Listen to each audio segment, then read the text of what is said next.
Welcome to the Learning Pines YouTube. We hope this video helps. You will start in Editor X because it gives real responsive control. Open your site and create a new page using a 12-column grid. Next, define global design tokens for fonts, colors, and spacing so components scale consistently. Then convert key sections to fluid containers and set images to scale by percentage. This prevents fixed-width elements from breaking layouts.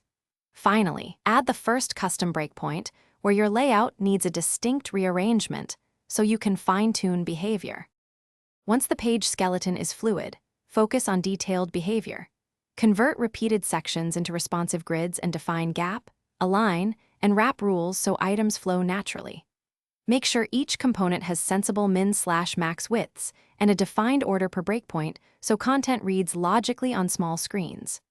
Also replace large bitmaps with optimized formats, add src set and lazy loading, and use SVGs for icons. These choices speed load times and keep layout shifting minimal as the viewport. Now you finalize.